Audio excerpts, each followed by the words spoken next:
አሰላሙ አለይኩም እንዴት ናችሁ? ሰላም ናችሁ ወይ? ረመዳናችሁ እንዴት ነው? እንደዚህ ቆንጆ የሳምቡሳ ቂጣ ለመስራት ለብ ያለ ውሃ ላይ ትንሽ ጨው እናደርጋለን። ላዩ ላይ ዘይት ከዛ እንጨምርበታለን ማለት ነው። ዘይት ከጨመርን በኋላ የምንፈልገውን ያህል ዱቄት ነው የምናደርገው። ሶስቱን ግብአት ብቻ ነው የምንጨምረው። ከዛ በኋላ የሳምቡሳ በደንብ መታሸት ስለሚፈልግ ታሹታላችሁ። ግን ለብ ማለቱ የመታሸቱን መጠን እንዲቀንሱ ያደርጋል። ካቦካችሁት ከ30 ደቂቃ ወይም ከአንድ ሰዓት በኋላ እንደዚህ በፌስታል ተጠቅልሎ ከቆየ በኋላ በእኩል መጠን ክብ ክብ ታደርጉታላችሁ ማለት ነው። እንደምታዩት በደንብ ታሽቶ ተቀምጦ ነው የቆየው። ሁሉንም እኩል ተቆራርጡታላችሁ። መጠኑን ከፍ ዝቅ ማድረግ የለባችሁም። ምክንያቱም አደራርበን ስንዳምጠው ትንሽና ትልቅ ከሆነ ያስቸግረናል ማለት ነው። እንደምታዩት ቆራርጬዋለሁኝ ክብ ክብ አድርጌ። ከዛ የቆራረጥኩትን ደግሞ እንደዚህ በትንንሹ ድጋሜ እዳምጣቸዋለሁ ማለት ነው። ሁሉንም በየተራ ትዳምጡታላችሁ ማለት ነው። ከዛ የምትጀምሩት መጀመሪያ ከዳመጣችሁት ነው። መጀመሪያ ከዳመጣችሁት ሊጥ ነው የምትጀምሩት አንድ ላይ ለመዳመጥ ማለት ነው። ስለዚህ መጀመሪያ የዳመጥኩት ሊጥ አንስቼ እላዩ ላይ ዘይት ትቀቡታላችሁ ማለት ነው። በደንብ ከጫፍ እስከ ጫፍ ነው ዘይት የምትቀቡት።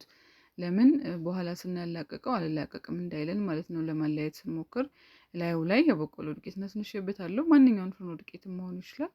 ከዛ አንድ ላይ እንደዚህ ታጠብቁታላችሁ። 3ም 4ም ማድረግ ትችላላችሁ። እኔ 2 ነው ያደረኩት።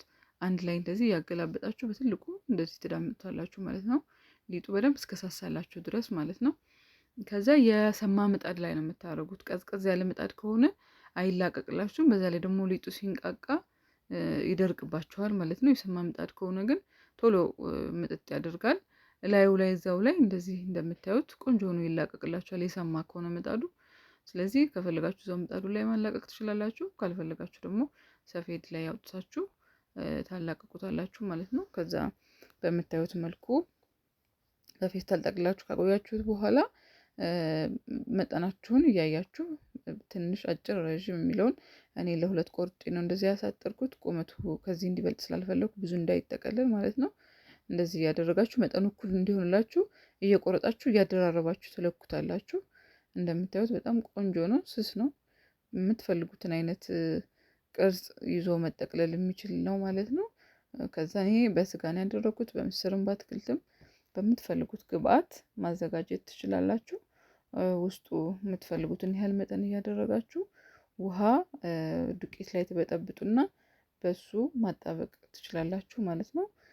የሳምቡሳ ቂጣ እንግዲህ በፊት በቀዝቃዛ ውሃ ነበር የሚመከረው። ግን በቀዝቃዛ ውሃ ሲሆን በቀላሉ ሊጡ አልገራ ስለሚል ለብ ያለ ውሃ አርጋችሁ አብኩታችሁ በፌስታል ስትጠቀልሉት ራሱ የሙቅ ውሃው እንፋሎት ቆንጆ ያደርገዋል ማለት ነው። እንደምታዩት ቅርጹ በጣም ነው የሚያምረው። ስለዚህ እንደዚህ ጋግላችሁ ዘይታችሁን ትጠብሱታላችሁ ማለት ነው። ፍሪጅ ውስጥ ማቆየት ትችላላችሁ በምትፈልጉት መጠን እያደረጋችሁ። መልካም ረመዳን ይሁንላችሁ። አሰላሙ አለይኩም ወራህመቱላሂ ወበረካቱ።